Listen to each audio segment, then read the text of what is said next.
In the summer of 1807, Napoleon Bonaparte stood at the absolute pinnacle of his power.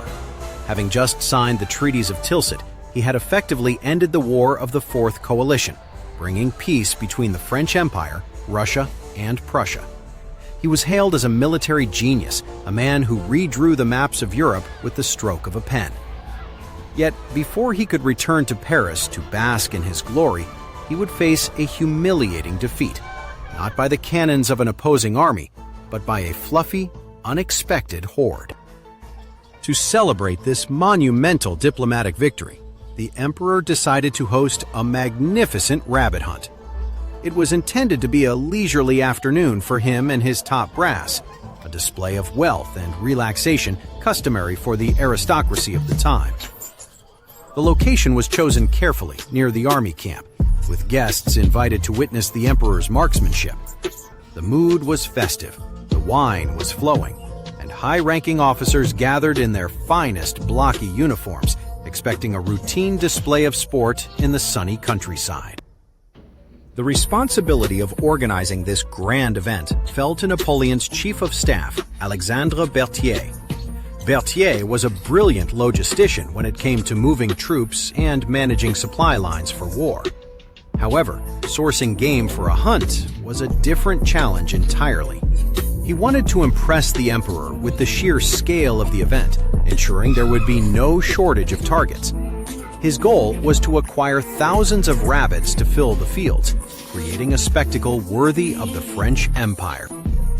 In his haste to gather enough animals, Berthier made a decision that would doom the entire afternoon. Reports suggest he sourced anywhere from 1,000 to 3,000 rabbits. But finding that many wild rabbits quickly was impossible. Instead, his men purchased huge quantities of tame rabbits from local farmers. These were not the skittish creatures of the forest. These were domestic animals, raised in hutches and accustomed to the presence of humans. This distinction was about to become very important.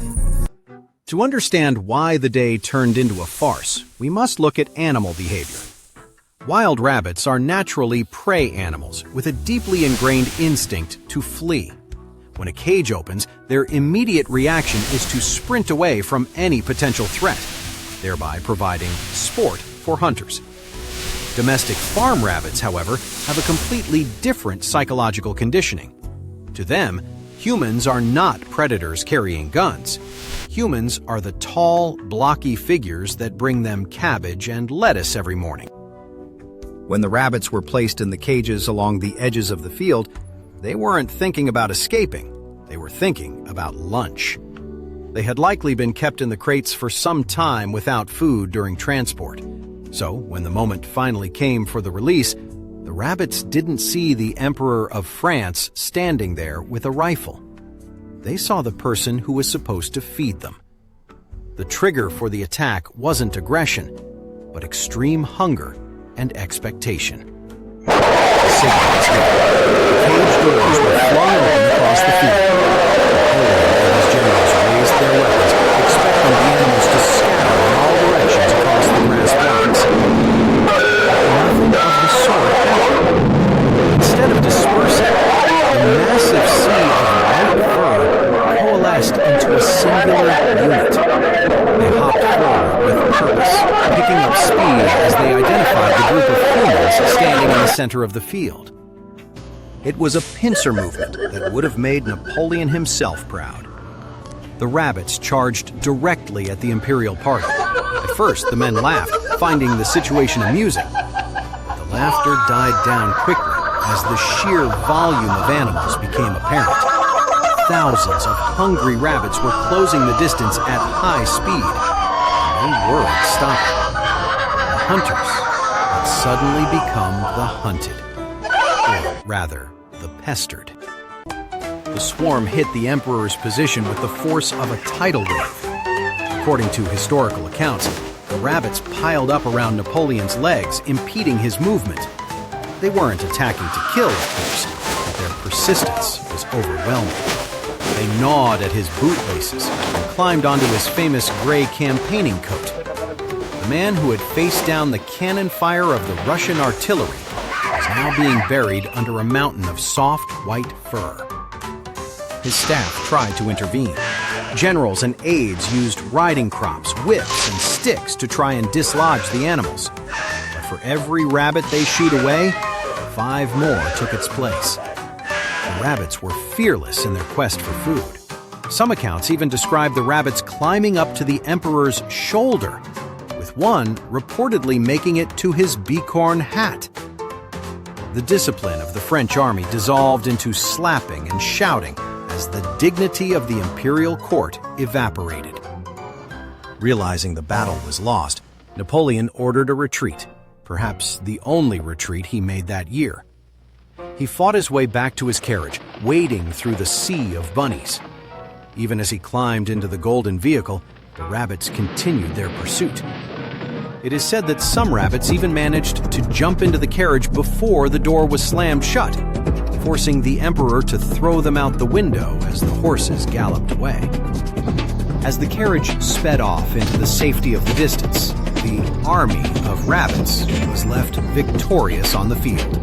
Occupying the ground, the emperor had fled. It became a legendary anecdote among the staff, though probably one they discussed in very hushed tones so as not to anger their leader. The great conqueror had been routed by livestock due to a simple logistical error by his chief of staff.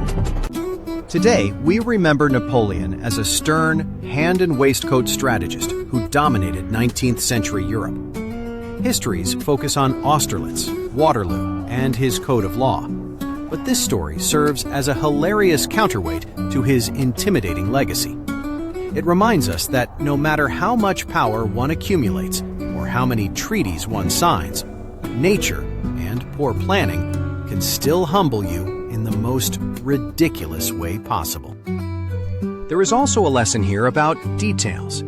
Berthier was a genius at macro management, but he failed to understand the specific nature of the supplies he ordered. It highlights that understanding the nuances of a problem, in this case the difference between wild and tame behavior, is often more important than brute force or sheer numbers. Even the emperor's resources were useless because the fundamental premise of the hunt was flawed. Stories like the rabbit attack of 1807 humanize historical figures who often feel like stone statues rather than real people. It allows us to laugh at the absurdity of the past. It transforms Napoleon from a terrifying warlord into a man who just wanted a nice afternoon and ended up running away from fluffy bunnies. It is a moment of levity in a very serious era of history. The next time you have a bad day at work or a plan goes wrong, just remember, at least you aren't the Emperor of France fleeing from 1,000 hungry rabbits. History is full of these weird, wonderful moments. If you want to hear more strange stories from the past made into blocky adventures, make sure to like and subscribe. Which historical figure should I voxelize next?